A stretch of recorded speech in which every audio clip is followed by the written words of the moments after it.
حضرات صحابہ کرام رضوان اللہ علیہم اجمعین کی زندگیوں کا جب مطالعہ کرتے ہیں تو ہمیں نظر آتا ہے کہ بعض تو مختصر سے وقت کے لیے حضور صلی اللہ علیہ وسلم کی بارگاہ میں حاضر ہوئے اور اپنے ان لمحات میں انہوں نے اللہ تعالیٰ کا تعارف حاصل کیا، رسول اللہ صلی اللہ علیہ وسلم کی آمد کا مقصد پوچھا اور بنیادی چند باتیں سیکھیں، اور پھر ساری زندگی اس پہ عمل کرتے رہے اور ان باتوں کی بنیاد پہ آگے بڑھتے رہے اور اپنے علاقہ میں جا کے ان باتوں کی روشنی پھیلاتے رہے، اور اللہ تعالیٰ نے انہیں بڑی عزتوں سے ہمکنار فرمایا۔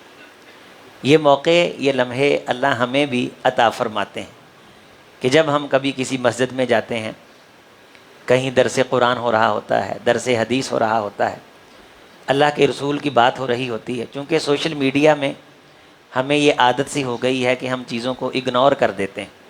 ہمارے سامنے ایک چیز کھلتی ہے، ہم اپنی انگلی کے ساتھ اس کو آگے کر دیتے ہیں، حتیٰ کہ بعض دفعہ یہ بھی ہوتا ہے کہ ایک چیز ہمارے سامنے آتی ہے، وہاں کوئی خطیب صاحب ہیں، عالم دین ہیں، وہ کہتے ہیں قال رسول اللہ، لیکن اسی دوران ہم انگلی سے اسے آگے کر دیتے ہیں، اور نہ چاہتے ہوئے لا شعور میں بغیر کسی ارادے کے ہم رسول اللہ صلی اللہ علیہ وسلم کی اس بات سے اغماز اور صرف نظر، یہ ایک جرم ہے، ہم اس کا شکار ہو رہے ہوتے ہیں۔ اسی طرح بعض دفعہ ہمارے دل میں ایک بے چینی اور اضطراب ہوتا ہے، ہمارے پاس وقت بھی ہوتا ہے، ٹائم بھی ہوتا ہے، اور ہمیں یہ پتہ بھی ہوتا ہے کہ اس کا علاج اللہ نے قرآن مجید میں اور رسول اللہ صلی اللہ علیہ وسلم کی حدیث میں نازل کیا ہے۔ ہم ڈھونڈتے نہیں ہیں، ہم اس ٹینشن کے لیے کبھی میڈیسن کا رخ کر لیتے ہیں اور کبھی تو کسی کے سامنے شیئر بھی نہیں کرتے، اور عموماً ہم یہ دیکھتے ہیں کہ ہمارے اس معاشرے میں یہ جو تنہائی میں بیٹھے بیٹھے انسانوں کو فرمائے اپنی جان تک لے لیتے ہیں۔ جب بھی اس قسم کا اندھیرا، اس قسم کی طبیعت میں پریشانی اترے تو آپ یہ یقین رکھیں کہ اللہ تعالیٰ نے قرآن مجید کے نور میں ان تمام دکھوں کا، ان پریشانیوں کا، ظاہراً جن کا آپ کو سبب بھی نظر نہیں آتا کہ میں بیٹھے بیٹھے کیوں پریشان جانب نکلے، تو رستے میں ایک وادی آتی ہے، وادی اسے جوحفہ بھی کہتے ہیں، اور بھی 2-3 نام ہیں اس وادی کے، جوحفہ کے نام سے بھی وہ وادی جانی جاتی۔ تو وہاں کچھ بستیاں تھیں، دور دور گرانے، ہمارے پنجابی میں پیڑیاں کہتے ہیں، ڈیرے جس طرح ہوتے ہیں۔ تو یہ باہر مکہ سے نکل کے لوگ بیٹھے ہوئے تھے، تو وہاں ایک شخص جانور چرا رہا تھا، حضرت ابوبکر صدیق رضی اللہ تعالیٰ عنہ نے اسے پہچان لیا، تو رسول اللہ صلی اللہ علیہ وسلم نے اسے پوچھا کس قبیلے سے ہو، تو وہ کہنے لگے کہ میں بنی اسلم سے ہوں۔ تو رسول اللہ صلی اللہ علیہ وسلم نے فرمایا اسلمنا ابو بکر، ہم خیریت میں رہیں گے، سلامتی میں رہیں گے، یہ ہے نیک فعل۔ اور اللہ فرماتے انا الدہر، زمانہ تو میں ہوں، لیکن نیک فعل رسول اللہ نے لیا ہے، لیکن ہمارے معاشرے میں نیک فعل لینے والا بندہ نہیں ہے۔ یہ توجہ فرمائیے، آپ کو وہ بندہ ملے تو آپ بڑے خوش نصیب ہیں جو یہ کہتا ہو کہ یار آپ کی پیشانی بڑی مبارک ہے۔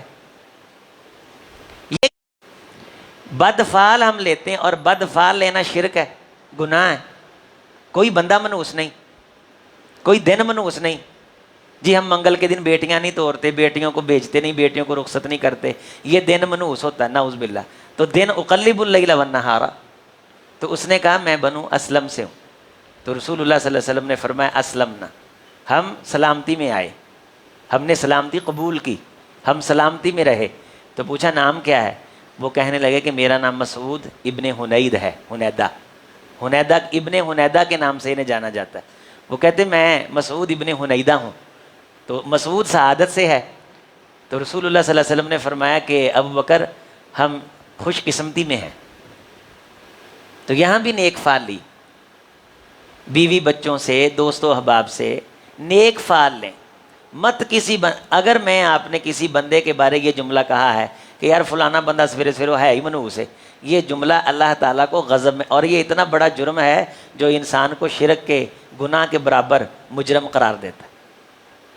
کبھی کسی سے بد فعل نہ لیں، اور اگر دل میں یہ آ جائے کہ فلاں میرے آگے سے گزرا ہے، فلاں میرے متھے لگا ہے، میرا نقصان ہو سکتا ہے، تو حضور نے دعا سکھائی ہے، فوراً پڑھا کریں اللہم لا طیر الا طیرک ولا خیر الا خیرک ولا الہ غیرک۔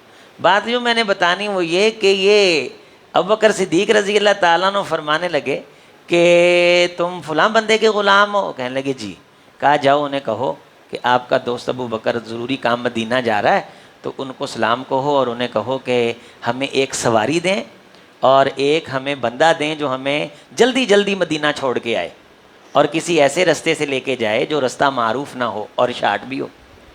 اس غلام نے جا کے اپنے مالک کو کہا کہ ابو بکر رضی اللہ تعالیٰ عنہ نامی ایک شخص ہے، وہ آپ کو سلام کہتے ہیں، اور وہ یہ کہتے ہیں کہ ہمیں ایک سواری چاہیے، مدینہ طیبہ کسی ضروری کام سے جا رہے ہیں، تو کوئی بندہ بھی ہمیں ساتھ چھوڑ کے ہے۔ تو اس نے کہا کہ یہ ایک سواری یہ لے لو، یہ ایک دودھ والا جانور لے لو، اور تم ہی ساتھ چلے جاؤ اور چھوڑ کے آؤ۔ فرماتے ہیں کہ میں پھر چلا ساتھ، رستے میں نماز کا ٹائم ہوا، سبحان اللہ، جو موقع میسر آئے اس میں دین سیکھ لیں۔ تو حضور نبی کائنات علیہ السلام نے نماز کی نیت باندھی، سیدنا صدیق اکبر رضی اللہ تعالیٰ نے اقامت کہی، تو اس منظر نے میری روح میں ایک عجیب جو ہے وہ لذت اور ایک تاثیر پیدا کر دی کہ کیا کرنے لگے۔ تو میں بھی حضور علیہ السلام کے ساتھ کھڑا ہو گیا۔ تو جو ہی میں حضور علیہ السلام کے ساتھ کھڑا ہوا تو حضور علیہ السلام تھوڑا سا آگے ہو گئے، تو میں اور ابوبکر صدیق نے دونوں نے پیچھے صف باندھ لی۔ تو مجھے پتہ چل گیا کہ جب تین ہوتے ہیں تو اکٹھے کھڑے نہیں ہوتے، ایک آگے ہو جاتا ہے، دو پیچھے ہو جاتے ہیں۔ تو نبی کائنات علیہ الصلوۃ والسلام نے سورۃ مریم کی چند آیات کی تلاوت کی، اور جو ہی وہ اللہ اکبر وہ پڑھنا شروع کیا کلام حضور علیہ السلام نے، آپ اندازہ فرمائیے کسی کی قسمت میں لکھا ہو تو رستے میں چلتے چلتے بھی مل جاتا ہے، نہ قسمت میں ہو تو ابو جہل جیسے زندگی گوانڈ گزار دیتے ہیں، محروم رہتے ہیں۔ اللہ سے ہمیشہ سعادت مانگا کریں، اللہ ہمیں سعادت مند بنا، ہمیں دین سیکھنے والا بنا، اللہ ہمیں محروم نہ کرنا، اللہم لا تحرمنا ولا تفتنا ولا تذلنا۔ تو سورۃ مریم جب رسول اللہ صلی اللہ علیہ وسلم کی سنی، سبحان اللہ، تو یوں دل میں اتری کہ جہاں ہی بدل گیا، کائنات ہی بدل گئی۔ تو میں نے پھر سفر کے اندر کہا حضرت آپ نے یہ جو پڑھا ہے نا، بس آپ یہ مجھے سکھائیں، میں نے اور کچھ نہیں سیکھنا آپ سے۔ کہتے ہیں مدینہ طیبہ پہنچتے پہنچتے میں نے تھوڑی سی سورۃ مریم زبانی یاد کر لی، سبحان اللہ والحمدللہ، میرا دل بدل گیا، میں نے اندر سے کلمہ پڑھ لیا، اندر سے میں نے کلمہ پڑھ لیا۔ میں نے پوچھ لیا کہ آپ کون ہیں؟ فرمایا میں اللہ کا رسول ہوں، دین لے کے آیا ہوں، حق بات لے کے آیا ہوں۔ تو سورۃ مریم میں نے تھوڑی سی سیکھ لی۔ جب مدینہ طیبہ قباء پہنچے تو وہاں بھی نماز ہو رہی تھی، وہاں حضرت سالم جو ابو حذیفہ جنہیں ہم کہتے ہیں مولا ابو حذیفہ، رسول اللہ صلی اللہ علیہ وسلم نے فرمایا کہ 4 بندے تو میری امت کے بڑے قاری ہیں اور اللہ تعالیٰ ان کا قرآن پڑھنا بڑا ہی پسند فرماتے ہیں۔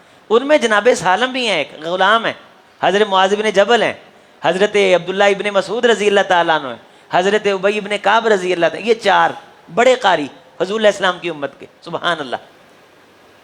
کہتے ہیں تکبیر ہوئی تو رسول اللہ صلی اللہ علیہ وسلم سے ہجرت کر کے کچھ لوگ مدینہ پہنچ گئے، اور یہاں پورا ماشاءاللہ ماحول بنا ہوا ہے دین سیکھنے سکھانے کا۔ وہاں بھی میں نے سنا تو میرا جی نہ چاہا واپس جانے کو، پھر میں نے 5 نمازیں امام کائنات حضرت محمد رسول اللہ کے پیچھے پڑھی، بس میں وہیں بیٹھ گیا۔ ابو بکر حنیدہ کو، ان کو مسعود رضی اللہ تعالیٰ عنہ ہو گئے نا، انہیں کچھ دو، تو کہتے ہیں حضرت بکر صدیق رضی اللہ تعالیٰ عنہ نے 20 درہم مجھے دیے اور ایک قیمتی سوٹ دیا۔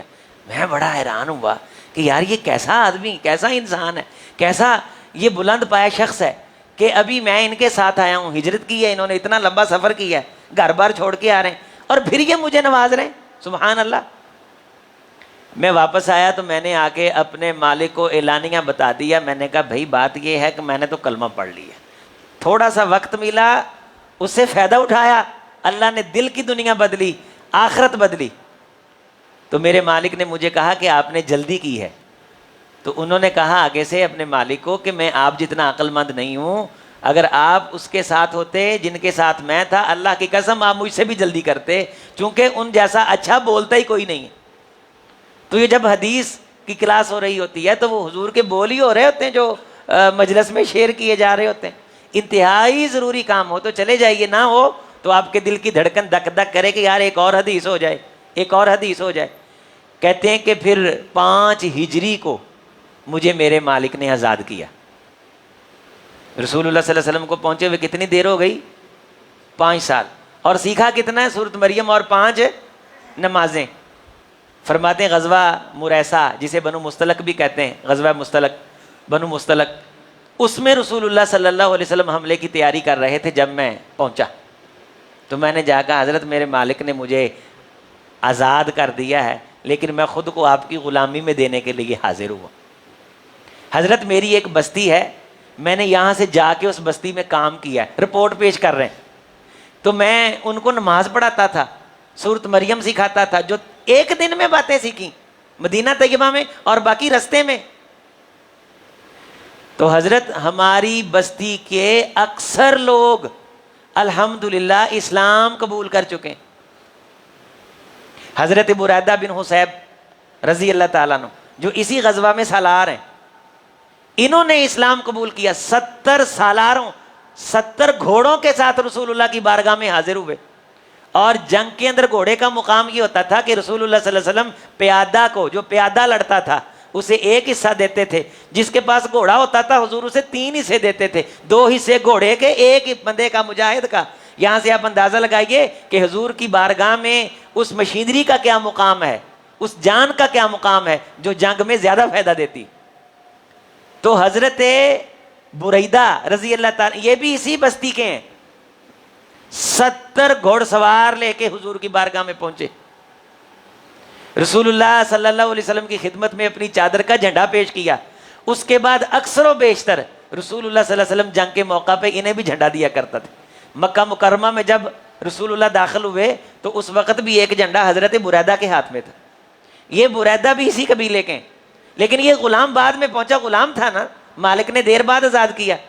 کہا حضور میں نے محنت کی, اللہ تعالیٰ نے کرم کیا, ہمارا اکثر و بیشتر علاقہ مسلمان ہو چکا ہے اور جو نہیں ہوا وہ اسلام سے متاثر ہے, اور ابھی ابھی ایک بڑے قبیلے کے سردار کو میں کلمہ پڑھا کے آ رہا ہوں. رسول اللہ نے فرمایا سبحان اللہ, بارک اللہ یا ابا مسعود, بارک اللہ فی مالی کا و اہلی کا, اینا اہلو کا.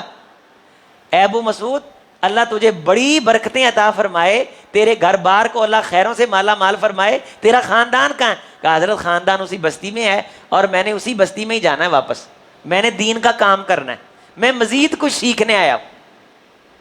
آپ صلی اللہ علیہ وسلم نے برکتیں عطا فرمائیں, اور جب انہوں نے کہا برکت کی دعا عطا فرمائی, جب کہا کہ بستی کا بڑا ایک شخص مسلمان ہوا ہے, آپ نے فرمایا اے ابو مسعود سبحان اللہ, یہ ایک بندے کا تیرے ہاتھ پہ اسلام لانا, کائنات کی ہر وہ چیز جس پہ سورج کی روشنی پڑتی ہے, مجھے قسم اس ذات کی جس کے ہاتھ میں محمد کی جان ہے صلی اللہ علیہ وسلم, یہ تیرے لیے افضل ہے. تو میرے آپ کے دل میں بھی تو ہونا چاہیے نا کہ میری وجہ سے کسی کی اصلاح ہو جائے. میں نے جو سیکھا تھوڑا سا میں بھی آگے سکھا دوں. کسی کو بے نمازی ہے میرا دوست, میرا خاندان میں میرا رشتہ دار, میرا بھائی, میں اس کو نمازی بنا دوں. فرماتے ہیں وہ غزوہ ہوا تو پھر رسول اللہ صلی اللہ علیہ وسلم نے بکریاں کیا کریں, تو کہنے لگے, میں نے کہا حضرت یہ بکریاں اونٹوں میں بدل دیں. تو رسول کائنات علیہ السلام نے مجھے 10 اونٹ عطا فرمائے, میں وہ 10 اونٹ لے کے اپنی بستی میں آیا. اللہ اکبر, اللہ نے ہمیں اتنی برکتیں عطا فرمائیں کہ ہم اس بستی کے مالدار بن گئے, مالدار, اور ہمارا ڈیرا بن گیا اور ڈیرا ڈمبا چلنے لگا. پروگرام ہوتے تھے. اللہ کریم سے دعا ہے اللہ تعالی ہمیں جو لمحے میسر آتے ہیں انہیں بابرکت بنا دے اور ہم دین سیکھیں, اور ہمیں دین سکھانے کا, لوگوں کی اصلاح کا اللہ جذبہ, یہ اس دولت سے اللہ مجھے آپ کو مالا مال فرما دے. والسلام ورحمۃ اللہ وبرکاتہ.